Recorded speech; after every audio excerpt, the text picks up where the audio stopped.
This is Matt Parry from MPTC Tennis and Alfred Parry from the Alfred Parry Tennis Academy. So Alfie wants to be at the start of this video today because it is the day after his first birthday, isn't it? How old are you now? I'm 1 years old already. Amazing. And he wants to show you his new toy that he's got, the mega walking blaster gun. Pow, pow, pow, pow.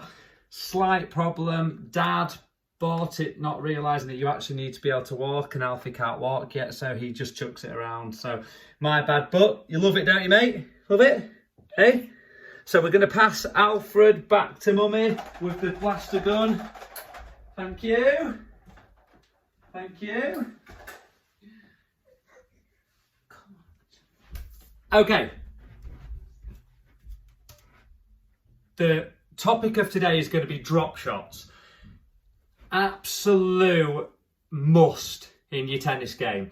We're going to break it into 3 sections. We're going to go tactics, when and why you should play a drop shot. Then we're going to do a technique, and then we're going to do a little discussion around a practice that you can do to get your drop shots better. So to start with, when you shouldn't play a drop shot. So dead simple rules on this one, and this is what I teach everybody.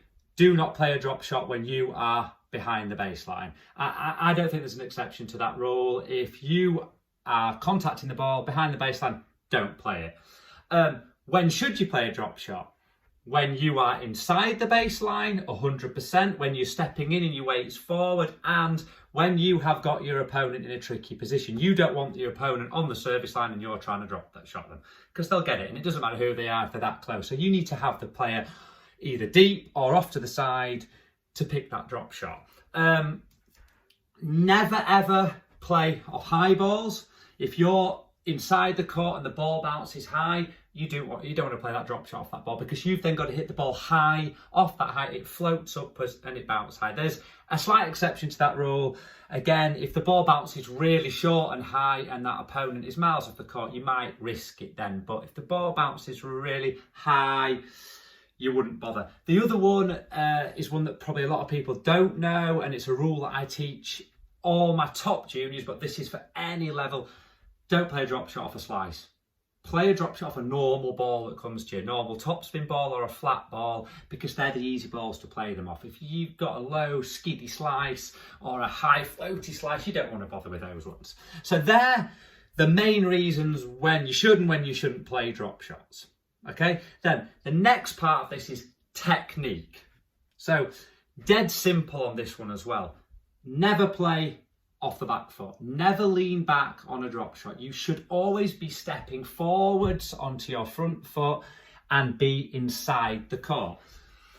The difference between a drop shot and a slice, really simple. On a slice, which is almost the same technique, you accelerate through contact.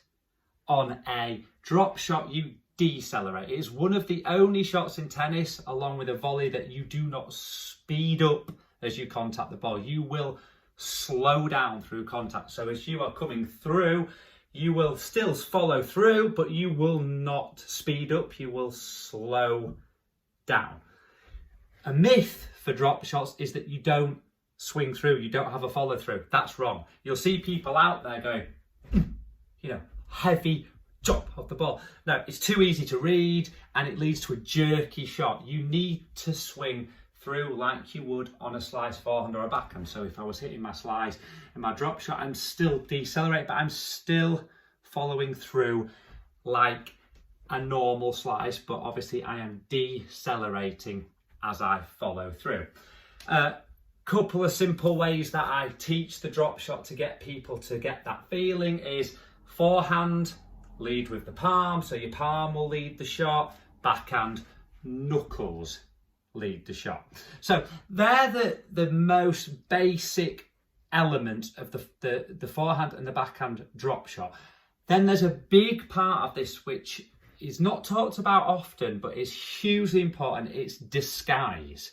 So if I'm playing a slice backhand and I'm looking to hit the ball deep, that should be the same setup as if I'm playing a drop shot, because even at the most basic club level play, it is too easy to read if you sort of stand with your racket like this going, I'm going to drop shot you, I'm going to drop shot you. So you have to set up like you would for a slice backhand if you're going to play a slice drop shot. So there's no reading. And it's the same if you were going to hit a slice forehand deep. The setup has to be the same.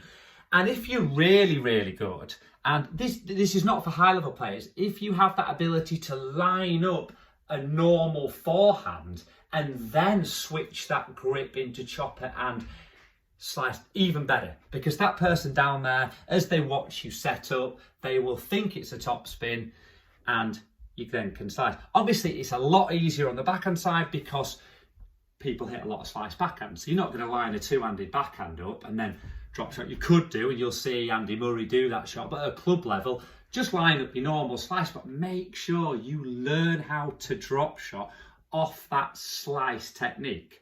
So that's the technique section there.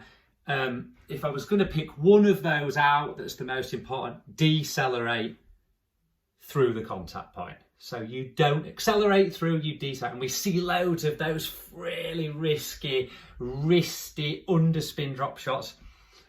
Don't need to do that.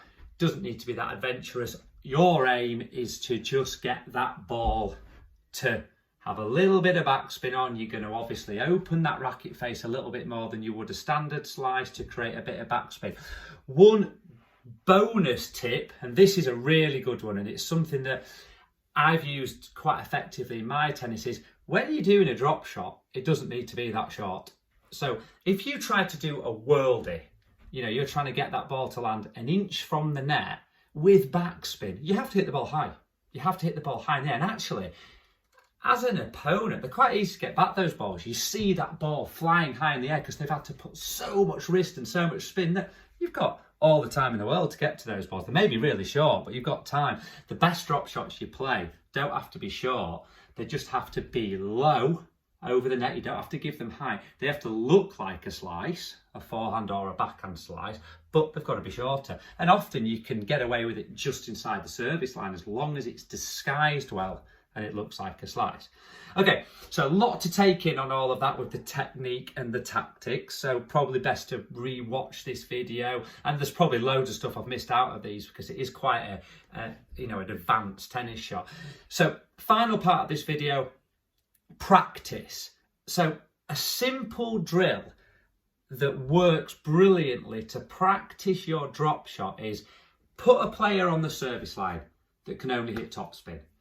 Put yourself, the person practicing the drop shot, on the baseline, and that person can either hit a normal slice that the person will volley back from the service line, or if they feel the ball is the right ball, a shorter, flatter ball that you could drop shot on, step in and try to land the ball so they have to hit a topspin. So you're either making them volley from the service line with a slice, or you're either making them hit a topspin grounding off your drop shot, and it gives you that chance to feel how to take the pace off the ball, but it also gives you a great opportunity to pick the right ball, because drop shot drills are pointless if you're just doing a drop shot off every ball, because 99% of the balls that come towards you will not be the right ball to drop shot on. So you need to learn the correct ball. So person on the service line hitting topspin, person on the baseline either hitting a normal slice where the service liner will volley back, or will be trying to drop shot that ball, which will land in front of them so they can hit a topspin shot back to you. And this can be done straight using just your forehand, cross court using your forehand or your backhand, or straight with your backhand. So it can be set up however you want it. If you want to just practice your forehand drop shot and your forehand slice, put the person straight and just do it, or put the person cross court and get them to target your forehand or target your backhand. So probably my longest video to date, this one, and you probably wouldn't have thought that with the drop shot, but it is a fantastic shot, an absolute must to have as a weapon in your arsenal, and it is a great shot to practice because it's good fun. So hope that helps. Stay safe.